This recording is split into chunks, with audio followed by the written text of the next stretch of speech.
जी बिल्कुल नाज़रीन, तव्हांखे ॿुधाईंदो हलां त सॼे मुल्क जी सांगड़ ज़िले में भी सियासी सरगर्मियों ज़ोर शोर से जारी आहिनि। सांगड़ ज़िले के ॿिन क़ौमी ऐं 5 सूबाई तकनि ते पीपल्स पार्टी ऐं GDA में मुक़ाबलो है।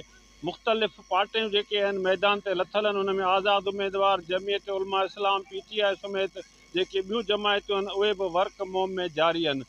तव्हांखे ॿुधाईंदो हलां त असुलु मुक़ाबलो सांगड़ ज़िले में पाकिस्तान पीपल्स पार्टी ऐं GDA जो आहे। पाकिस्तान पीपल्स पार्टी उम्मीदवारनि खे वर्क मोम ऐं कार्नर गॾिजाणनि में जेका आवाम जी मोट मिले पई, उन में पीपल्स पार्टी खे सरसी हासिलु आहे। असीं इन वक़्तु मौजूदु आहियूं NA 209 ऐं PS 41 हल्के में, जितां पाकिस्तान पीपल्स पार्टी जी मरकज़ी इतलात सेक्रेटरी शाज़िया अता मरी NA 209 तां पीपल्स पार्टी जी उम्मीदवार आहे, त PS 41 ते जेको आहे सो अली हसन हिंगोर जो पाकिस्तान पीपल्स पार्टी जो ज़िले सदर उहो उम्मीदवार। असीं हिन तक जे जाइज़े जे हवाले सां हितां जेके पीपल्स पार्टी जा वर्कर अॻुवान या जेका आवाम आहिनि जलसे में शरीक थिया उन्हनि सां ॻाल्हि ॿोल कंदासीं त हिन तक में हिननि उम्मीदवारनि अॻु में जेके कहिड़ा कम कया आहिनि, हुनखे मोट केतिरी पई मिले, आवाम छा थो चाहे, अचो त आवाम सां ॻाल्हि ॿोल कयूं। असां ईअं था सम्झूं त असां वटि NA 209 ते अधी साज़िया मरी, उनखां अॻु में बि असां वटि हिते MNA हुई।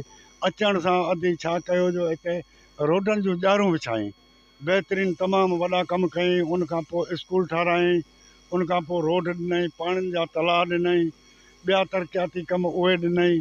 जे मथां ॿोॾि पई अधी एंजोज़ूं मोकिलियूं, पाण मदद कयईं भरपूर तरीक़े सां।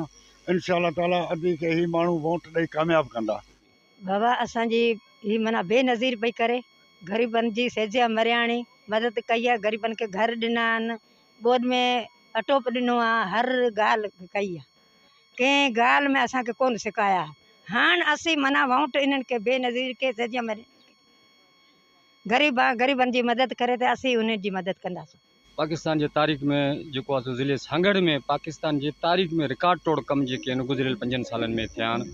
जेके मोहतरमा शाज़िया अता मरी साहिबा जेके कराया आहिनि हिते स्कीमूं, स्कूल जी बिल्डिंग खां वठी पाणी जे तलाउनि खां वठी रोडनि खां वठी जेको आहे सो जेके कुदरती आफ़तूं आयूं, जेके बोर्ड वग़ैरह आया असांजे ज़िले सांगड़ में, जेके रिलीफ आवाम खे हिते मिलियो आहे, आऊं चवां थो इन जो को मिसाल न आहे। सो पाकिस्तान पीपल्स पार्टी जो पोजीशन तमामु मज़बूत आहे, तमामु मज़बूत आहे।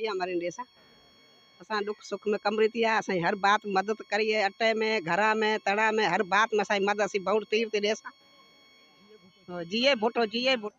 हिननि चयो त असां 8 फेबरवरी ते पीपल्स पार्टी उम्मीदवारनि खे कामयाबु करे असेंबलियुनि में मोकिलींदासीं, जीअं हू अॻु खां बि वधीक असांजी ख़िदमत करे सघनि। कैमरामैन ख़ाकी उस्मान सां गॾु AD कुंबर, आवाज़ TV सांगड़।